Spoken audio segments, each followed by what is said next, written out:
안녕하세요. 투자케어입니다. 오늘은 이더리움의 새로운 소식과 전망 그리고 차트를 봐볼 텐데요.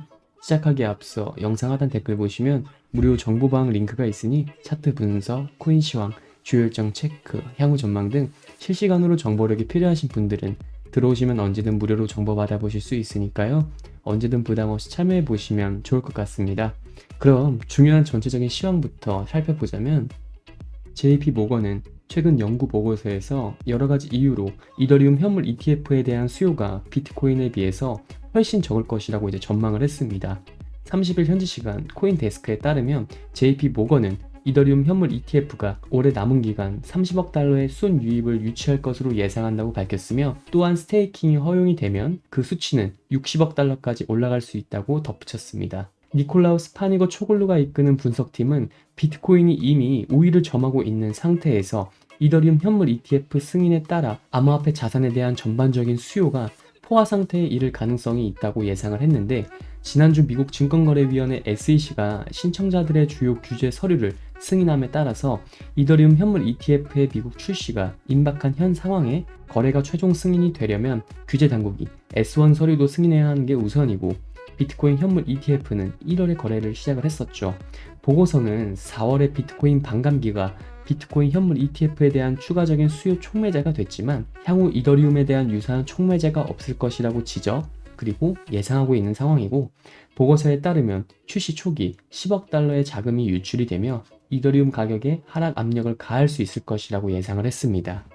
네, 다음 소식은 국내에서 일명 돈나무 언니라고 불리는 캐시우드 아크 인베스트먼트의 CEO인 캐서린 우드가 이더리움 현물 ETF 승인에 대한 입장을 밝혔습니다. 캐서린 우드는 미국 증권거래위원회 SEC가 갑작스럽게 이더리움 현물 ETF를 승인한 이유는 올해 11월에 예정된 미국 대통령 선거 이슈 때문이라고 강조를 했는데, 이날 캐서린은 컨센서스 2024에 참석을 해서 이더리움 현물 ETF 승인을 예상하지 못하고 있었다고 설명을 했습니다. 그녀는 SEC가 이더리움 현물 ETF를 승인할 마음이 있었다면 관련 기관들에게 질문과 피드백을 요청했을 것이라면서 그동안 어떤 이야기도 없었기 때문에 승인되지 않을 것이라는 의견이 지배적이었다고 밝혔고, 다만 미국 대통령 선거를 겨냥한 도널드 트럼프 후보가 친암호화폐 공약을 내세우면서 상황이 반전됐다며 대선 이슈를 의식한 바이든 행정부와 SEC가 입장을 바꿀 수밖에 없었을 것이라고 전했습니다. 또한 비트코인과 이더리움을 제외한 알트코인 현물 ETF와 관련을 해선 솔라나와 같은 메이저 ETF는 승인될 가능성이 있지만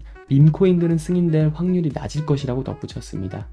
저 또한 비트코인에 이어서 이더리움 다음 ETF의 승인이 될 가능성이 있는 코인으로 리플과 솔라나를 가장 유력하게 보고 바라보고 있는데 과연 어찌 될지 정말 궁금합니다. 네, 이더리움 현물 상장 지수 펀드가 몇 주 내에 정식 출시될 수 있다는 기대감이 점점 더 고조가 되고 있는 가운데 세계 최대 자산 운용사인 블랙록이 ETF 거래 시작을 위한 최종 서류를 제출하면서 기대감이 뒷받침해주고 있는 상황으로, 앞서 비트코인이 현물 ETF 출시 이후 1억 원을 찍었던 것처럼 이더리움도 날아오를지 주목을 받고 있습니다.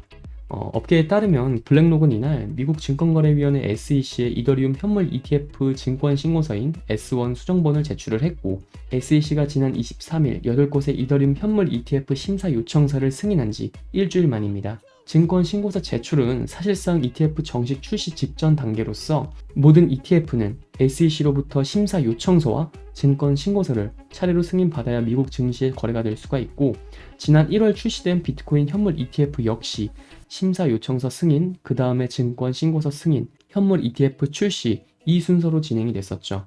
이번 블랙록 제출로 이더리움 현물 ETF 거래가 이르면 4달 중에도 가능하다는 전망이 나오는데, 에릭 발추나스 블룸버그 ETF 전문 애널리스트는 트위터 X를 통해서 블랙록의 증권 신고서 수정본 제출은 시장에 굉장히 긍정적인 신호로서 나머지 곳들도 곧 제출할 것이라며, 이 증권 신고서 승인이 빠르면 몇 주 내에도 가능하다고 진단을 했습니다. 이는 기존에 예상됐던 시기보다 2달이나 앞섰는데, 앞서 전문가들은 통상 증권 신고서 승인에 3개월 이상이 소요됐던 점을 근거로 오는 8월에 이더리움 현물 ETF 거래가 가능하다고 예견한 바 있는데, 예상 거래 시기가 앞당겨지면서 이더리움 가격 역시 들썩일 것이라는 기대감이 잇따르고 있습니다.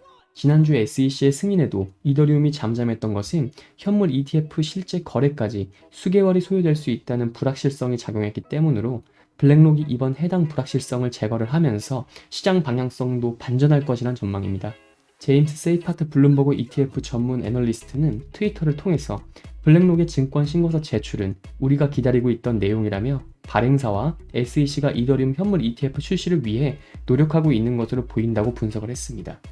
따라서 이더리움 전망을 살펴보면 이더리움이 현물 ETF 출시 기대감을 재료로 노리고 있는 꿈의 가격대는 당연히 이더리움 1000만원 달성이겠죠. 현재 가격 대비 약 2배인 수치로 미국 월가는 이더리움이 비트코인과 마찬가지로 꿈을 실현할 것이라고 보고 있는데, 비트코인이 현물 ETF 출시 이후 1억 원을 넘겼듯이 이더리움도 1000만 원을 돌파할 것이란 전망으로 비트코인 1억 돌파를 예견했던 영국계 투자은행인 스탠다드 차타드는 최근 보고서를 통해서 SEC가 이더리움 현물 ETF를 승인을 하면 이더리움은 올해 연말 8,000달러까지 상승할 것이라고 전망을 했습니다. 또 다른 글로벌 투자은행인 번스타인도 최근 보고서를 통해 이더리움은 현물 ETF 승인 이후 6,600달러, 그러니까 하나로 900만원 정도까지 급등할 것이라며, 비트코인이 현물 ETF 승인 이후 몇 주 동안 75% 상승한 것과 같이 이더리움도 비슷한 상승폭을 보일 것이란 전망입니다. 하반기 예정된 금리 인하도 이더리움 1000만원설을 뒷받침하는데, 제임스 버터필 코인쉐어스 리서치 책임자는 29일 한 가상자산 유튜브 라이브에 참석을 해서 미국 연방준비제도인 연준의 통화정책 전환인 피벗으로 이더리움이 수혜를 받을 수 있다고 밝혔습니다. 이더리움 현물 ETF 출시가 연준의 금리 인하 시작과 맞물려서 상승 동력을 얻을 것이란 설명이죠. 이더리움 기능인 스테이킹이 공급 충격을 일으켜 추가 상승을 부추길 것이란 분석도 나오고 있는데, 스테이킹은 일종의 예금 제도로 보유한 이더리움을 블록체인 네트워크에 맡기면 보상을 돌려주는 서비스로서, 버터필 책임자는 투자자들은 이미 현물 ETF 출시 가능성에 따라 이더리움을 대량 보유 중이라며 이들 대부분이 스테이킹을 하고 있고 이더리움의 순환 공급량은 매우 적은데 이로 인해 이더리움은 강세를 보일 것이라고 내다봤습니다. 다만 현물 ETF가 출시되더라도 수요가 생각보다 미미할 것이라는 부정론도 역시 제기가 됐는데, 기존 비트코인 현물 ETF의 20% 수준에 머물 것이란 지적으로서 이에 따라 가격 상승 또한 제한될 수 있다는 겁니다. 세이파트 애널리스트는 지난 25일 비트와이저와의 인터뷰에서 이더리움 현물 ETF 수요는 비트코인 현물 ETF의 20%에서 25% 수준일 것이라며, 이더리움 현물 ETF가 대형 소식인 것은 맞지만 그 영향은 비트코인 현물 ETF보다는 작을 것이라고 예상을 했습니다. 네, 마지막으로 암호화폐 매수를 준비 중이신 분들은 여러 가지 정보를 취합을 해보면서 상승 이유와 흐름을 보고 진입을 하시면 좋을 것 같습니다. 하지만 대부분이 전업 투자를 하시는 게 아니다 보니 항상 이슈를 찾아보고 확인하느라 한 발 늦는다고 생각하시는 분들이 많을 것 같은데요. 그런 분들을 위해서 투자자들이 모여있는 정보 공유방을 운영 중이며 일체 유료 정보료가 필요 없으니 부담없이 참여해보시면 좋을 것 같고, 영상 하단 고정 댓글로 문의 남겨주시면 언제든지 도움드리겠습니다. 항상 구독자분들과 같이 토론하며 유익한 소통 채널이 되고 싶습니다. 많은 참여 부탁드립니다. 감사합니다.